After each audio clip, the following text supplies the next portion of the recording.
This one I don't really have an opinion about. I'm just curious on what your thoughts are on this.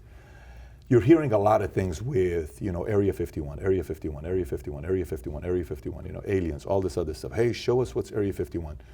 Do you think the government should, let's just say there is. Do you think the government should keep something away from us where none of us should really know what is in Area 51? Like, how do you process that part of yourself? Because people know Area 51, it's right out of this. If you go exit, it's this many miles inside. Do you think the government should have the right to have access to certain information that we shouldn't know about? I think if you train to the unanticipated but possible in the future, whether it's a military organization or in terms of aircraft technology, I don't think everything needs to be publicized all the time. And I think oftentimes, we train our competition when we make obvious, back in the 60s and 70s, low cavitation submarine propellers. There's a real science around that. You don't want the world necessarily knowing what technological advances you've made if it gives you a competitive edge in maintaining freedom of the seas. Are there things similar to our having developed low cavitation propellers on submarines back in the 60s and 70s today? I'd be amazed if there weren't. But I think a lot of that technology that gives us an edge on the battlefield is probably best kept under wraps for now. That's my personal sense. I would want the people I know, I no longer serve, but I'd want the people I know who are serving to have the capability to have a leg up on the enemy when they're on the battlefield. I don't think the public needs to know everything, but that's, again, my opinion, not an official Navy opinion. I kind of agree as well. I don't know if, look, I'm here, obviously, freedom of speech all day. In Iran, for me to come and do the episodes that I do, it would last half a day. They'd come to shut down, take everything out, and I'd be in a whole different room. You can't talk about a lot of things freely, right? Freedom of speech, big. Freedom of press, big. Freedom, a lot of this stuff is big. But, sometimes TMI is giving way too much information for the enemy to know what moves to make next. You almost, the whole art of war, deceive your enemy, you almost can't do that with having this much information with the media being accessible to the enemy. Because if I'm the enemy, what am I watching? Watch the news. Watch what USA, watch whoever hates Trump the most, I'm watching that.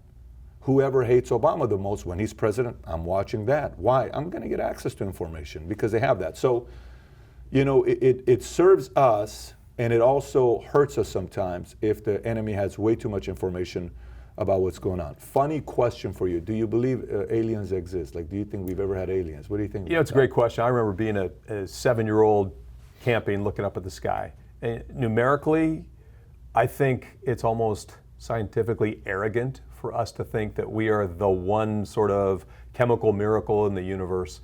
So I would have to say, and I've not had an experience that proves this, but I would be very surprised if there's not other life forms out there, some less developed than us and some more developed than us, on other celestial bodies.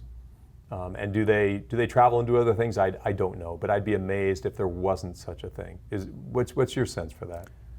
I mean, it's a math question, right? I don't have the answer to it. If I sit down and talk to somebody who, the debate is a faith debate. One of my friends is hardcore math guy, so analytical. It's unbelievably fascinating to have a conversation with this guy. So I took a guy who's a very strong debate guy as well, and I sat him down together at his restaurant, and they just went at it for 2 hours. I wish we would have recorded. It was pure entertainment to watch these guys go at it. But for somebody to say, I 100% believe there is God. Okay, faith is what? Believing in something you have not yet seen, right? Okay. Then I see the complete opposite of the debate. I see this atheist goes against this guy, and he's a Christian, and they debate. And he says, I'm 100% God does not exist, okay? And the guy asks him a question, brilliant question. He says, let me ask you this. He says, what's that?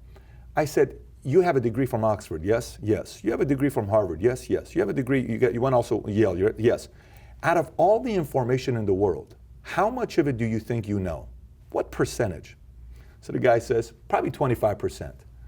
Yeah, that's a lot. You can even imagine That's somebody saying, pretty confident that's guy. pretty confident guy to say 25%. So he says 25%. So this guy's like, okay, fair enough. Let's just say you know 25%. He says yes. He says, is it fair to assume that the answer to there possibly being God is in the 75% of the information you don't know? And the guy is stuck. He says, maybe. I said, so you can't say 100% God doesn't exist, and you can't say 100% God exists. I would be on the same page with you because it's a mathematical answer. It's arrogant for us to say it doesn't exist. I mean, how much access do we have out there to go out there and say we have and we have not? But yeah, I would be on the same page with you if it exists or if it doesn't. You know, no one knows. Maybe they got some kind of internet we don't have, and they're experiencing things we don't even know. Maybe we're a project for them. You know, they're just kind of watching us, saying, what are these guys up to?